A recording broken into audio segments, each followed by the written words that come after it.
It is 9:22 p.m. on Wednesday, March 24th. This is Writing Walks, and I'm your guide, Alex E. Talander. I am once again back in my little home studio, even though the weather has been absolutely fantastic this week, and the forecast says it's just going to get hotter and hotter. So really ideal conditions to be going out on a writing walk. But I chose to do this one again for my little studio at home because of the topic we're going to be talking about today. I had it actually, I was talking with someone else about query letters and writing query letters, and they were interested in learning more about that and how that whole process worked. And I started thinking about it and realized I actually had quite a bit to say about it, because about 10 to 12 years ago, I had finished a novel and I was working on finding an agent for it, and went through the whole process of crafting and learning how to put a query letter together, and actually had some success with getting responses back from agents on that query letter. While I never did get a agent or publishing contract or get the book out or anything, I did at least have some success through the query letter format. And so I want to kind of share with what I learned from that with you today, which I thought would be interesting, because the whole way of getting something published, getting an agent, things like that, the query letter still stands in the same way as it did 10 years ago. So this is specifically going to be all about my novel I wrote. It was a mystery thriller called Nothing is an Accident.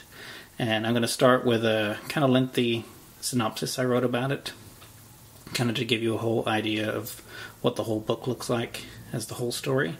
And then I will be reading my query letter I wrote, so you can get an idea of what a query letter looks like, one that actually does have some success, and kind of what you want to do with it. And I'll talk a little bit about, after I read the query letter, about what you want to go with a query letter. And then after that, I will be sharing some emails and responses I got back from agents, from the ones that were negative. For the most part, they were negative. I had submitted to over 100 agents, and kind of what feedback they gave me when some did actually give me feedback, and what they said, and then the few that were supportive of my manuscript and actually were interested in seeing more of it, and kind of what happened with that. And then at the end we'll do a kind of wrap up on my whole process and thinking on query letters, and I hope that'll be helpful for you. So we'll start with our synopsis. Again, the book is called Nothing is an Accident, and it's a thriller. Matt Reynolds wakes up to find himself on the floor of a strange home. He has no memory of where he is or who he is, and there's also a dead body next to him. Matt soon discovers he's an FBI agent, and this is no ordinary house. It appears he is being tested as part of some bizarre experiment. Finding a woman upstairs, he realizes she is also part of this test, so he uses her to get answers. Some answers. The fake house is actually part of a strange facility where he is being contained. As Matt finds himself involved in a shootout in another part of the facility, he chooses to fight on the side of a beautiful woman who has some answers for him. She's apparently his wife, and they're part of an elaborate experiment controlled by a secret group known simply as, and the symbol here, it's a symbol which is for the spade symbol from a deck of cards, the spade symbol, and that's all they're known as. To become superiorly trained professionals, essentially super soldiers.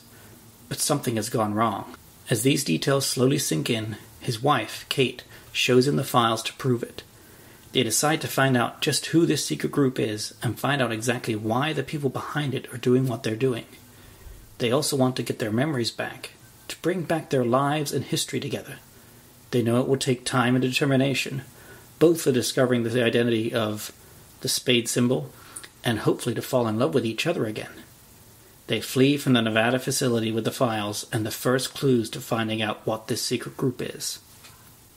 These details lead them to San Diego, where they investigate other patients who have gone through the same clearance program. A number of them have died under strange circumstances, but they discover and befriend Ian Irving, who is still alive. Joining together, they track down another facility located on the island of San Jose, where a number of answers are found. Matt and Kate find the story of their lives, careers, and history together, as told through stark, fact-oriented reports. They learn of their training at Quantico, of their blossoming relationship, and how they fell in love with each other. They also learn that this group has a lot of people in high places, and seems to know everything about them. They also learn the locations of a number of other facilities across the country. Matt and Kate decide to look for these other facilities to find more answers and track down who these people are, while Irving returns to his old life.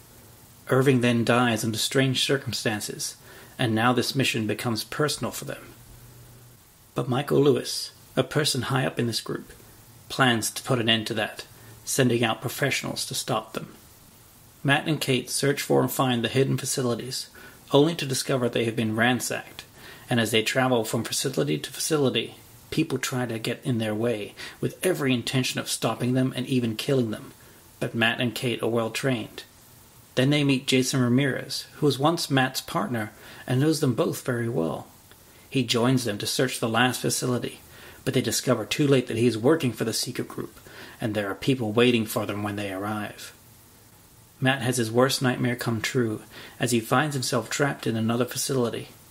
Michael Lewis is there, and begins to tell him of the elaborate plan of the secret group known as the Collective, who have been planning for this for decades in preparation for the end of the world on December 21st, 2012, now just weeks away. A form of the group has existed for millennia, collecting details on the apocalypse, planting ideas and prophecies, all with the goal of having an army ready for when the end days arrive. Matt begins his clearance program once more to change him into the super soldier, while Kate hatches her plan to break free of her cell, take out everyone along the way, and free the man she loves. Michael Lewis is eventually brought down as Matt and Kate flee for Hawaii, with plans to search for the rest of the facilities located across the globe. They celebrate the arrival of the new year and the end of 2012. January 1st arrives just like it always does. I did want to say, too, one of the reasons I'm still pretty proud of this book, but that I never tried to continue getting it published, was for a couple reasons. One, I kind of hit that end date of the end of the world apocalypse story of 2012. I just ran out of time in trying to get it published before that, because you have to get stuff done years in advance, usually for a book to get into the stream of getting published, and you need to go to full year for the whole production part of the book to get made. So I kind of hit a brick wall there with the story not working out. And I feel it just needs a better ending to it to still make it a really good book. But I just haven't found that yet. So maybe one day I might come back to it and come up with a good ending that will work and start submitting again. We'll see. So that's the kind of lengthy summary of the whole book of what the main story is. Now, when you're submitting to whether it's an agent or an editor or a publisher, you're doing the same sort of thing of you want to get your foot in the door. You got to keep in mind that they have hundreds, if not thousands, of people a year submitting manuscripts. Every day they get manuscripts arriving, things like that, and people trying to submit stuff and get it published. And so you need to find a way to kind of get in there and make them notice your particular work, so that they will then get to actually reading your manuscript or part of your manuscript and to get them interested in it. So the query letter is really the key to this, because it's always one page, and it's a kind of attention-getting, almost like an ad of catching the attention and the eye of the agent, the editor, whoever's reading it. And your goal is to catch their attention with your first line and then keep them reading through the whole thing, so that by the end of the query letter, they're really interested in your work, and they either have a sample chapter there, some sample pages, or the whole manuscript, depending on what their requirements are. This is really important when you are submitting query letters, is you need to go through and check what exactly they want. Some just want a query letter, nothing else. Some want a query letter and either the first chapter or the first 3 chapters. Some want the query letter and the first 50 pages. Rarely do they want the whole manuscript, but again, some do. And with the whole advent of being able to email stuff around, it makes it a lot easier. But again, you've got to be specific with making sure you get the instructions right of what exactly they want. Otherwise, when they see someone just sending something in the incorrect way, they're not even going to look at it. They're going to throw it away and move on to the next one. Because it's very key that you do what exactly the requirements are for how they want work submitted to them. So again, you're looking for a one-page, eye-catching ad or billboard for your book or story, whatever it is, to really catch their eye, to make them want to read your stuff and ask for the whole thing and then want to publish it or represent you as an agent. So I'm going to move on now with my actual query letter I put together. It definitely took me a while of just honing it down, looking at other sample query letters, various other ones, even getting some suggestions from authors, I believe, and just finding the right way to put it all together and make it work. And as I said, because I had a number of 3 or 4 agents actually respond back favorably and want more, I do feel this query letter did the job for this particular manuscript. That's really the key, is that every query letter will look kind of different depending on what manuscript it's trying to represent. But there is kind of a loose template you can apply. So we start with the first paragraph, which is where you really want to... Actually, no. I'll just read the whole thing, and then we'll go back and go through kind of how it's broken up. So here's my query letter. Oh, and the other thing, too, is when you are sending query letters, you really want to make sure you're addressing it to a specific person, whether it is the agent's name, the editor's name, whatever it is. And again, you want to make sure it's as they require, where some places there might be a head agent for the agency, but that's not necessarily who you're going to send it to. You really want to make sure, depending on what genre especially your manuscript is for, that you're addressing it to the right agent who represents that particular genre. Because again, if an agent gets in, it's not their genre, they're going to toss it aside because it's not what they do. They might sometimes throw it over to the right agent. There's a chance of that. But again, doing the research and making sure you have the correct agent's name and who you're addressing it to for the specific genre and your manuscript will get you that much further in and closer to having them read your manuscript. Okay, so my query letter goes as follows. Matt Reynolds wakes up in a strange place. He doesn't remember who he is or where he is, and there's a dead body next to him. Putting the pieces together, he discovers he's part of a complex experiment to create specially trained agents controlled by a covert group known simply as, and it's the spade symbol. With his wife, who he meets again for the first time, they have 2 questions to answer. Who are these people? And why are they doing this? Nothing is an Accident is a 73,000-word thriller with the mystery of Ken Follett and the adventure of James Rowlands. It is about identity and memory and what happens to a person when these are taken away. Matt Reynolds has to rebuild his life as an FBI agent, a husband, and a person, recreating his relationship with his wife, who has suffered the same treatment. They travel across the country from Nevada to California to Montana to Wyoming in search of other people like them, as well as investigating other facilities where these experiments were performed. As Reynolds and his wife, Kate, begin to get closer to the spade symbol, they discover these experiments have been going on for decades, with the goal of creating a mind-controlled army in preparation for the end of the world in December 2012. I've been writing for 15 years, have completed a young adult fantasy novel, and am at work on a medieval history novel, as well as a 4-novella book about post-apocalyptic worlds. I also review books, interview authors, and host the popular website Book Banter, and then I get the website. I used to spend my days as a manager at Borders. This is a simultaneous submission. Please find below a 10-page sample of Nothing is an Accident. Thank you for taking the time to consider representing my work, and I look forward to hearing from you.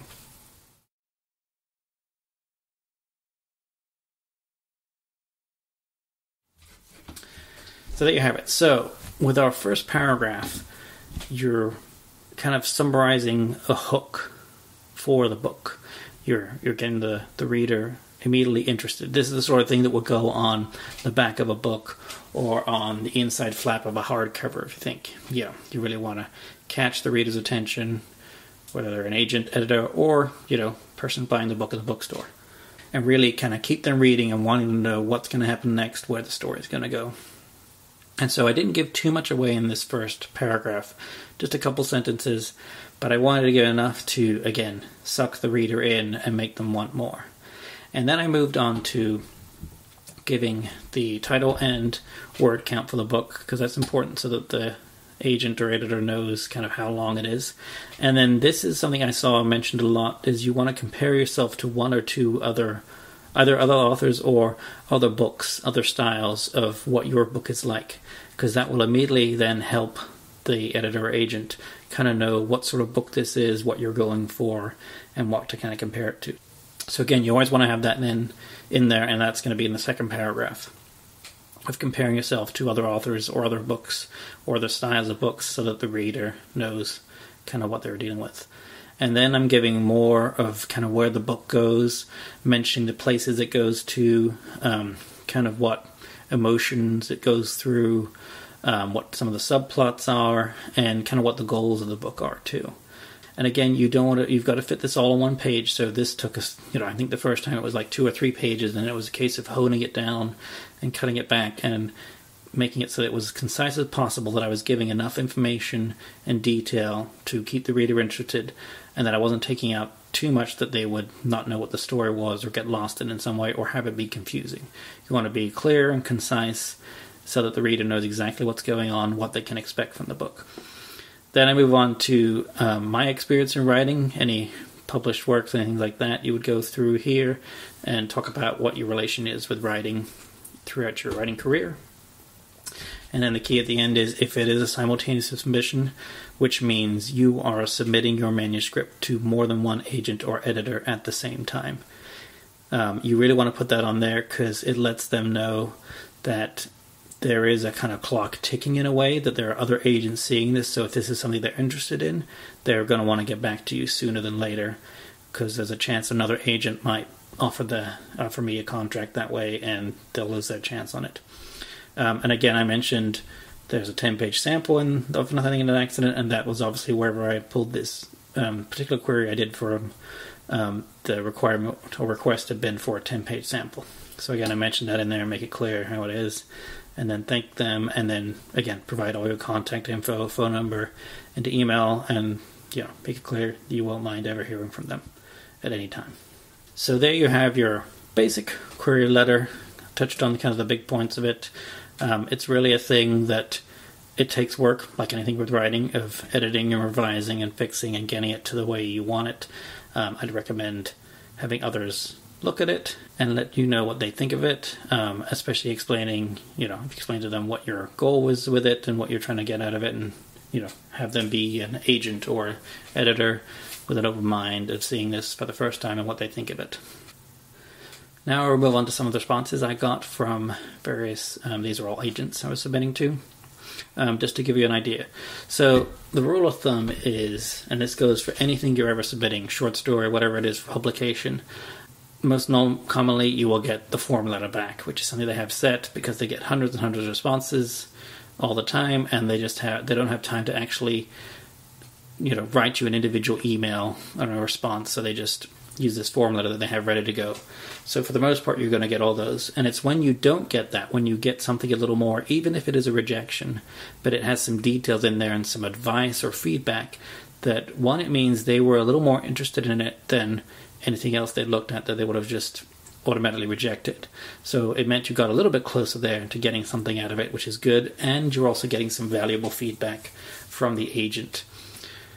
Again, because I submitted this also to hundreds of agents, I got a variety of different responses, a lot of form letters, but then also some said, you need to work on writing more, you're not there yet, whereas others said, your writing is great, but this isn't for us, or whatever it is, or your writing is great, I want to see more of your manuscript. So again, the feedback is useful and important, and especially if you can see that in your manuscript of what they recommend trying to fix or improve. But also don't take it in stone, because this is just one person in one particular area. You don't know what their experience is or who they're from, who they're coming from, things like that. So don't take that in stone and that you have to change all this stuff they recommended, or they tell you you're a bad writer and you feel terrible about yourself. Don't take that to heart. It's just one person saying that, and you don't have to trust, you don't have to believe them.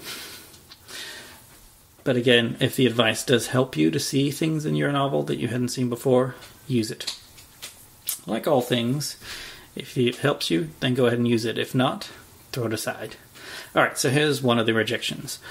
Dear Alex, thank you for querying Bookends and giving me the opportunity to review your work. I would be very happy to take a look at your proposal. Please reply to this email with an attached proposal package, including the first 3 chapters and a detailed synopsis. For more information on proposals, refer to our website and our blog. I look forward to hearing from you. So, this was one of those, actually it wasn't a rejection, I don't know why I have it in that section, it's kind of an acceptance, but it's at least it's a movement on to the next stage. Like many things in life, there are various stages of getting closer to getting acceptance from an agent.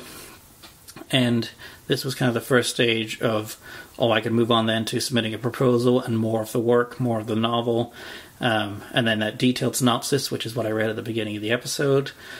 And then following, again, the specific instructions from their website for doing proposals. Again, you want to make sure you check that out and read it very, detailed and specifically so you know exactly what they're asking for.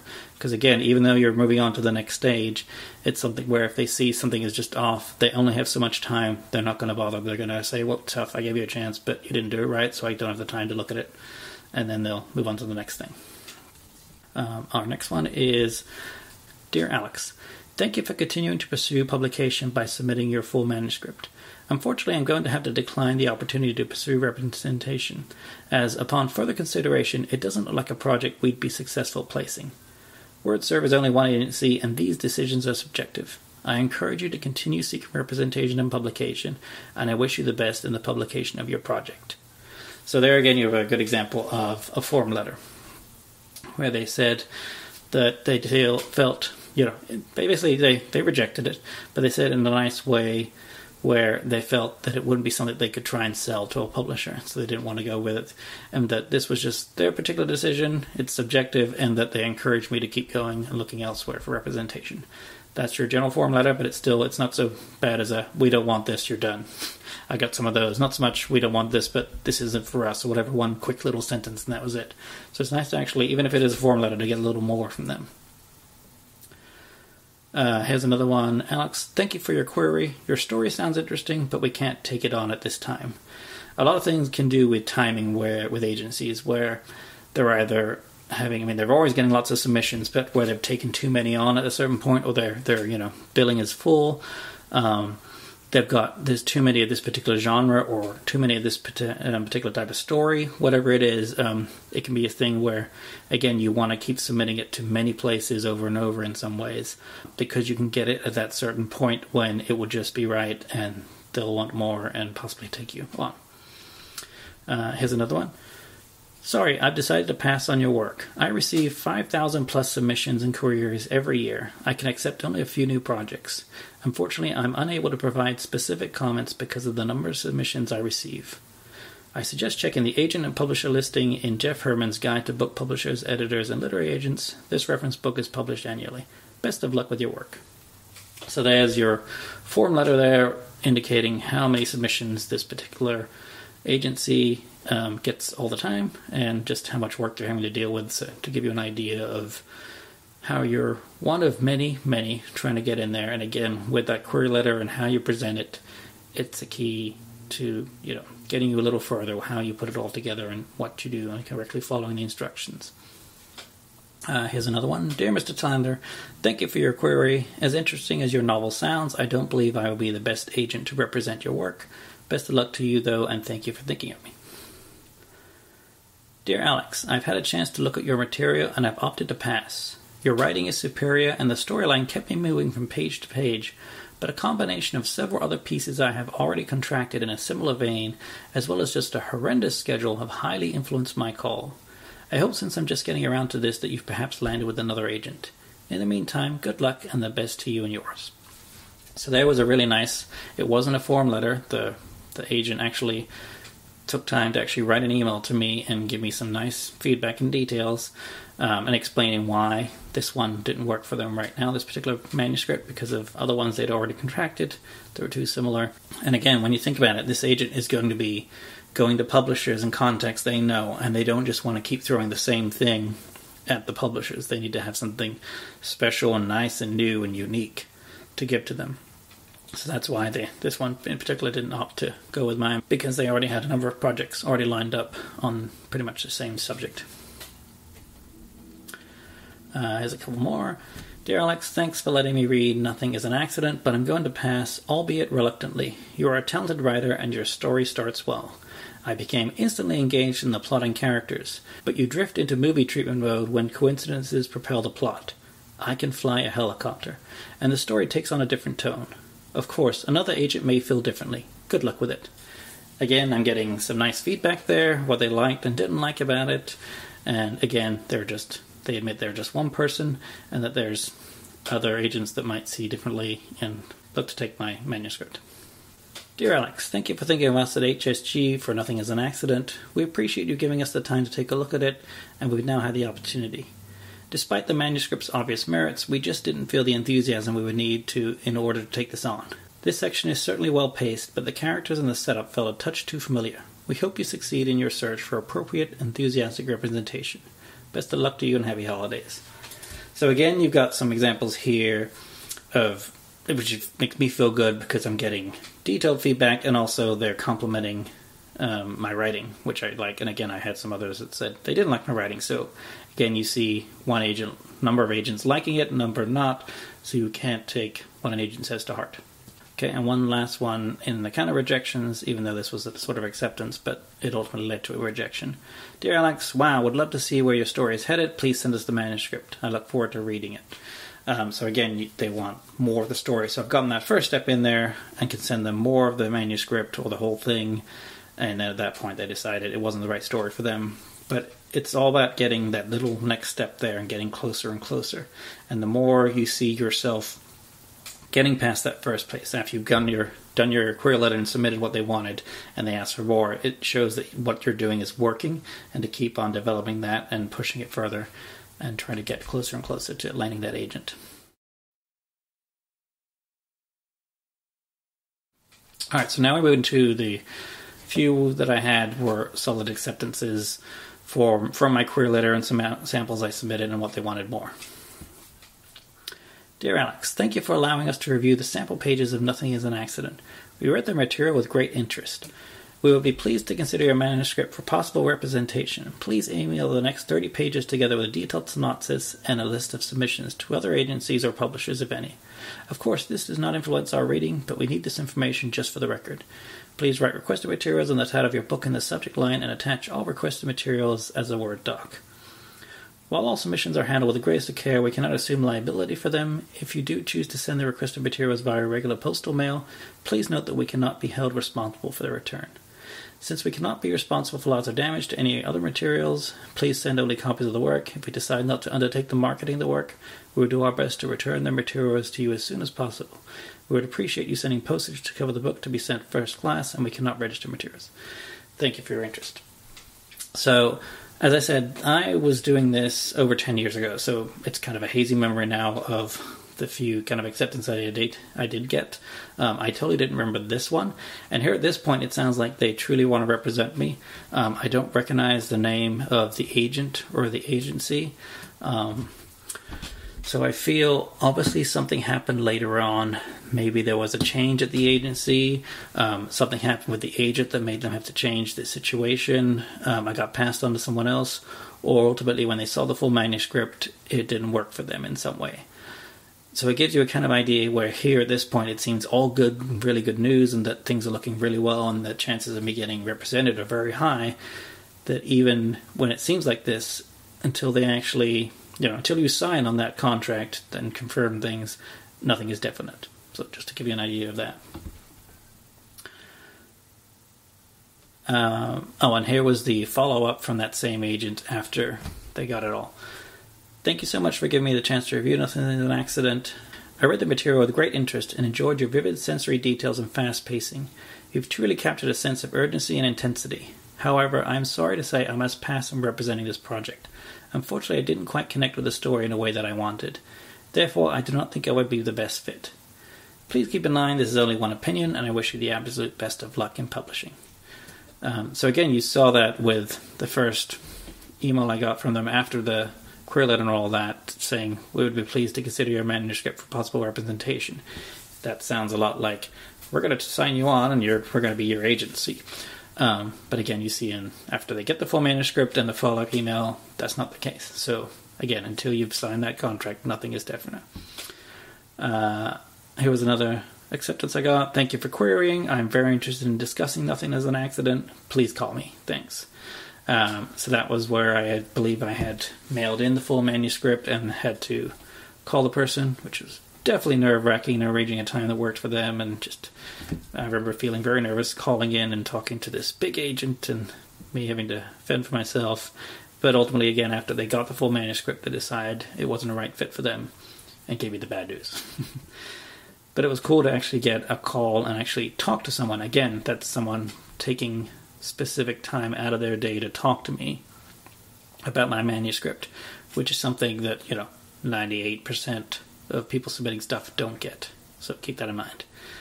So I had one more acceptance, and this was an interesting one where it was, I believe, based in the Netherlands or Germany. I can't remember where exactly. But it was essentially an acceptance for my work. And it was kind of weird because I hadn't seen the full manuscript. And it was almost like, this is too much good news too early on. And so I got a little suspicious. So I'll just read the email. Dear Alex, thanks for contacting me. This book very much appeals to me. I appreciate your practical approach in sending me the synopsis and 3 chapters of the book at the same time. This way both of us can make progress. Had a look at your website. My compliments. Would like to represent you. Always good to work with people that know the business. Just a suggestion. You may have read on my website that I should be at the Frankfurt Book Fair end of the week, 3 days altogether. This is very much for networking and having a quick talk with the publishers. Always have a presentation map of each new author with me. If you want to be included here, I would need the usual proposal. And then she gives a link to what their proposals look like. And you would have to agree with the terms in the contract. Just contact me if you want to proceed this way.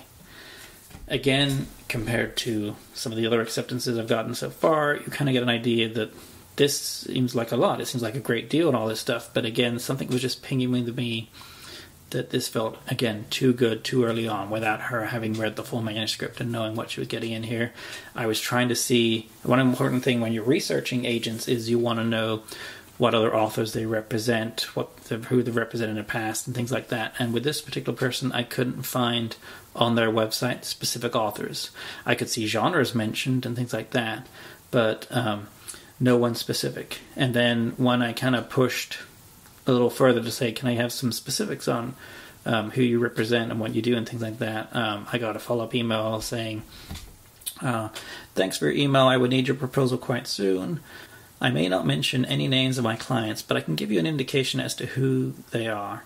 A worldwide known holistic doctor, a well-known film finance attorney, a professor of English, a very talented young writer, my U.S. collaborator, a professional writer. I'm a personal manager of a Russian composer of movie music. Again, it all just felt a little weird about this person and the kind of agency they were representing. And again, also being me based in the US and having to deal with a foreign agent felt a little weird of, how things would work out and just the vibe I was getting off this. And so, again, I'm in the back of my mind, there's also the part of when you're trying to be represented and get stuff published. There are those out there who will do it, but for money. You have to pay them up front tens of thousands of dollars usually to put everything together and get the book published for you, and then you usually have to do the marketing yourself. And it's more of a scheme where, yes, you can get your book published, but you're putting all the money into it to actually get it done, as opposed to being accepted by an agent, getting it accepted by a publisher, getting it advance, and all these other things. It's a different way. So it's kind of a scheme to get money out of you to get your book out, and that's what I knew I definitely didn't want to do and was wary of. And so I was actually kind of lucky with this one where through my, as I mentioned kind of in the query letter with my bio, that I'd been interviewing authors over the years for Book Banter and got good friends with a number of big authors, including like James Rowlands and various ones. And so I was actually able to reach out to some of them and just talk to them a bit about this because of their experience, with their agents and their writing careers, and just be like, what do you guys think of this? What's your vibe from this? And the feedback I got from all of them was, this sounds sketch. It doesn't sound right. I wouldn't recommend doing it.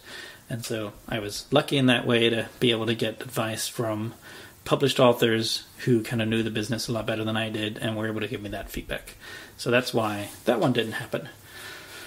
Who knows if I had said yes and signed the contract, I might be a millionaire author by now with many books published, but that's an alternate world that I may never know. It could have also been that I'd be screwed over and be in debt for thousands and thousands of dollars too and feel taken advantage of.